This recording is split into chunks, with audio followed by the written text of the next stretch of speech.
भाभी, मैं किस कमरे में रहूं? अरे दीदी, 6 कमरे आप और जीजाजी के अलावा सिर्फ नवीन और उसकी बहू ही तो है। फिर क्या करेगी? इतने कमरों का क्या किराएदार रखने का इरादा है? कहते हुए पुष्पा मुस्कुराई। ऐसे भी ननद का ये खूबसूरत घर उसे भाया कहाँ। आज तक अपने घर पर बहुत गुमान था, आज ननद का अपने भी घर से सुंदर और आलीशान घर देख जलन से थोड़ी कड़वी सी हो गई थी पुष्पा। भाभी की बात सुन मुग्धा जी मुस्कुराई, फिर बोली, भाभी और मेरी 2 बेटियां, ये उनका भी तो घर है। क्या हुआ कि उन्हें ब्याह दिया है, फिर भी उन दोनों के लिए भी उनके कमरे बनवाए हैं। आइए दिखाती हूँ। कहते हुए उनका हाथ थाम लिया और ले गई बेटियों के कमरे में। बेटियों के बचपन से लेकर बड़े होने तक के सारे यादों को समेटकर सजा दिया था कमरे में। उनके खिलौने, बच्चे कुचे, किताब कॉपी, उनके पुराने उपहार, प्रतियोगिता में जीती ट्रॉफियां और खूबसूरत फर्नीचर। बेटियों के पसंद के हिसाब से दोनों कमरे अलग अलग बहुत खूबसूरत थे। यहाँ तक दोनों के पसंद के कलर थीम। भाभी, कल दोनों बेटियां आ रही हैं। मैं तो बहुत खुश हूँ ये सोचकर कि दोनों अपने कमरे को देखकर कितने खुश होंगी और बड़े आराम बिना ये पूछे कि भाभी मैं कहाँ सो जाऊँ। आराम से जब तक मन होगा अपने कमरे में रहेगी और ना ही बहू को अपना कमरा देना होगा उन्हें। मुग्धा जी की बात सुन पुष्पा की आंखें झुक गई, थोड़ी असहज हो गई, फिर खुद को संभालते हुए बोली, ठीक है दीदी, चलती हूँ, अब तो गृह प्रवेश के दिन आऊँगी। उस दिन सबसे मुलाकात होगा। हाँ भाभी, भाई को कहना अगर समय मिले तो आज शाम आ जाते, कुछ बात करनी है गृह प्रवेश के बारे में उनसे। भाभी को दरवाजे तक विदा कर बाहर से अपने खूबसूरत घर को देख आंखों में खुशी के आंसू छलछला के से गई। लॉन में उतरती सीढ़ियों पर बैठ गई और जाने कैसे यादों के गालियों में भटकने लगी। 20 साल पहले अम्मा बापूजी से मिलने मायके गई थी। दोनों बेटियां और बेटे साथ थे। भाई की शादी में आई थी। खूब भीड़ भाड़ में अम्मा बाबूजी के साथ समय कहाँ बिता पाई थी, सो गर्मी की छुट्टियों में बच्चों को लेकर आ गई मायके। साथ में नई भाभी के साथ रहने का भी चाव था।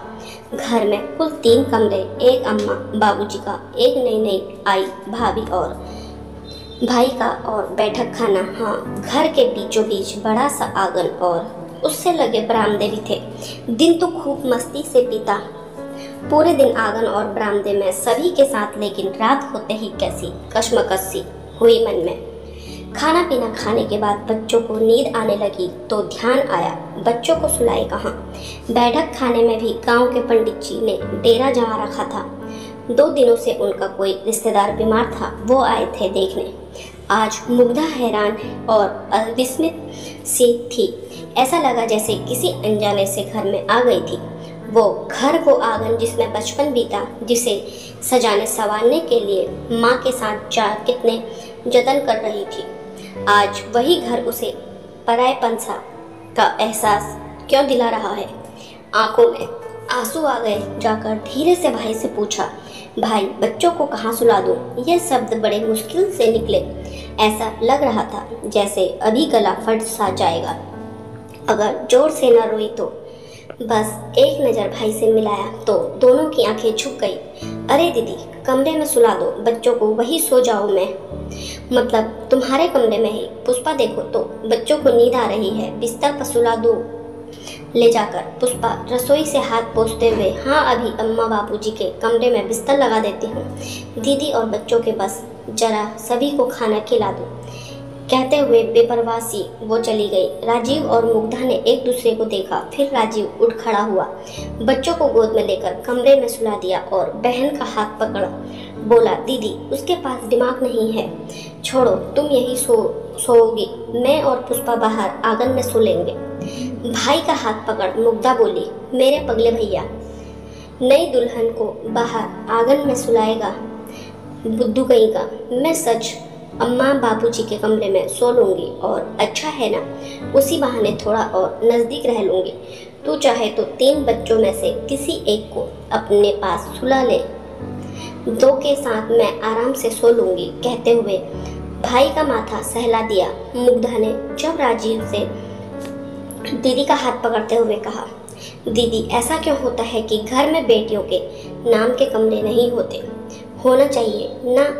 जिस घर में आपका बचपन बीता वहाँ आपको पूछना पड़ रहा है कि आप कहाँ सोएंगी। कहते हुए भाई राजीव के आंखों के कोर गीले हो गए और आंखें लाल। भाई को तो उस रात समझा दिया, लेकिन अपने मन में गांठ बांध ली कि अब नहीं, इस रिवाजों को बदलना ही होगा।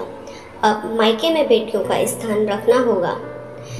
ब्याह का मतलब उनके अस्तित्व की समाप्ति तो नहीं है। मायके में अभी उन्हीं यादों के गलियारे में भटकाव हो ही रहा था कि किसी ने कंधे पर हाथ रखा। शायद उसी स्पर्श की तलाश भी कर रहा था मुग्धा जी का मन। भाई तुम अभी इस दोपहर में, मैंने तो पुष्पा से शाम के लिए बोला था। दीदी पता नहीं क्यों लगा जैसे आप मुझे बुला रही हो। याद कर रही थी ना मुझे? सच कहना। हाँ भाई, बस तुझे ही याद कर रही थी। अच्छा आ ना, देख तेरे मन की बात पूरी की मैंने। कहते हुए बेटियों ने के कमरे में ले गई। दोनों कमरे दिखाने के बाद पूछा, बोल अब तेरी शिकायत नहीं है ना कि मायके में बेटियों के लिए कमरे क्यों नहीं बनाए जाते? देख तेरी भाइयों के लिए बनाया है मैंने कमरा, जो सिर्फ और सिर्फ उनका होगा। जीवन पर्यंत उन्हें किसी से नहीं पूछना होगा कि भाभी मैं कहाँ रहूं। राजीव और मुग्धा दोनों के आंखों में आंसू थे। राजीव मुग्धा के गले लग गया, फिर बोले, दीदी आपको मायके में बहुत तकलीफ मिली होगी, माफ़ कर दो हमें। काश पहले की पीढ़ियों ने बेटियों के लिए दिल के साथ घर में भी जगह बनाते।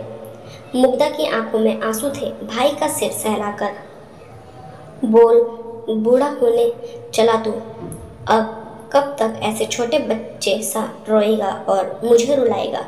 चल उठ, बता क्या क्या करना होगा गृह प्रवेश के लिए, और मेहमानों के लिस्ट देख ले। कहते हुए भाई के साथ मुस्कुराती हुई घर के अंदर चली गई।